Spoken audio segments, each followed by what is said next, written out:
한식은 동지 후 105일째 되는 날로 양력으로는 4월 5일 무렵입니다.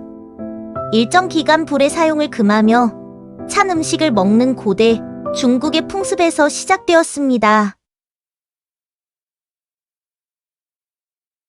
식목일과 날짜가 같거나 하루 이틀 정도밖에 차이가 안 나기 때문에 식목일에 한식을 지내기도 했습니다. 하지만 식목일이 공휴일에서 제외되면서 이러한 풍속이 많이 사라지고 매년 있습니다. 4월 5일은 식목일입니다. 알송이와 달송이는 나무를 심기 위해 아침 일찍 일어났는데요. 그런데 눈썰미가 좋은 달송이가 달력을 보다가 식목일 아래에 작은 글씨로 한식이라고 써있는 걸 보게 되었습니다. 한식은 무엇일까요? 혹시 세계적으로 주목받고 있는 K푸드 한식을 말하는 건 아니겠죠? 사실 한식은 조선시대 4대 명절 중 하나였다는데요. 여러분은 한식에 대해서 얼마나 알고 계신가요? 한식은 4월 5일 언저리에서 하루 이틀 차이로 날짜가 바뀌는데요. 동지로부터 105일 되는 날을 한식으로 삼기 때문에 동지의 날짜에 따라 한식도 날짜가 바뀌게 됩니다. 한식은 찬 음식을 먹는 날이라는 뜻인데요. 냉장고에 넣어둔 음식을 먹는다는 뜻은 아니겠죠? 하루 동안 불을 사용하지 않고 지낸다는 뜻입니다. 이 풍습은 고대 중국에서부터 유래했다는데요. 우리나라에서도 고려시대의 한식을 명절로 지낸 기록이 있다고 합니다. 특히 한식은 조선시대에는 설, 추석, 단오와 함께 4대 명절이었다고 하는데요. 왜 이날에는 불을 피우지 못하게 했을까요?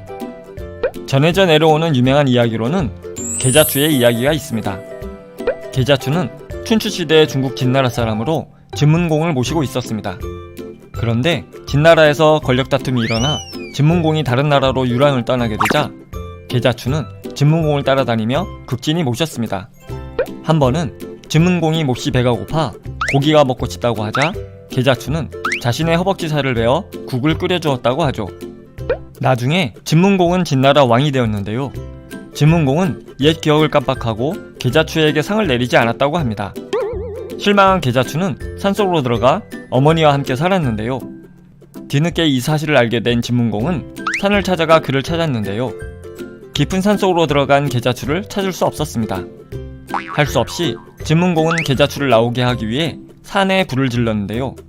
마지막까지 그의 어머니와 함께 산에서 나오지 않고 타 죽었다고 합니다. 허벅지 살까지 베어 바치며 충성을 다했던 계자추가 자신의 잘못으로 타 죽어버리자 진문공은 크게 슬퍼했습니다. 그래서 계자추가 죽은 날에는 절대 불을 피우지 말라고 명령했고 이 날이 한식이 되었다고 합니다. 또 하나의 이야기는 매년 이날이 되면 작년에 피웠던 불을 끄고 새 불을 피워 나누어 주었다는 풍습이 있었다고 하는데요. 새 불을 받기 전까지 찬 음식을 먹었던 풍습이 한식이 되었다고 합니다. 이 풍습은 고대 중국에서부터 있었다고 하네요. 조선시대의 풍습을 담은 동국 세시기를 살펴보면 이날에는 조상의 묘소를 찾아가 마치 추석처럼 성대한 제사를 지냈다고 합니다. 상식적으로 보면 봄철에는 날씨가 건조하고 불이 나기 쉬워 불을 피우지 않는 기간을 두었던 것으로 생각됩니다. 불을 피우지 않으니 제사를 지내도 불이 날 염려도 없었고 여러모로 좋았겠죠. 한식의 날씨가 좋으면 그의 해농사가 잘 되고 좋지 않으면 농사가 잘 되지 않는다고 점을 칩니다.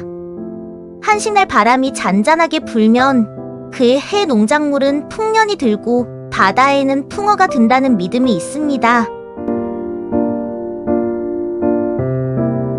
계사초는 한식에 하는 산소 손질의 일종으로 무덤이 헐었거나 잔디가 부족할 때 다시 입히는 일을 말합니다. 조상의 산소를 찾아 묘를 돌아보고 제사를 지냅니다.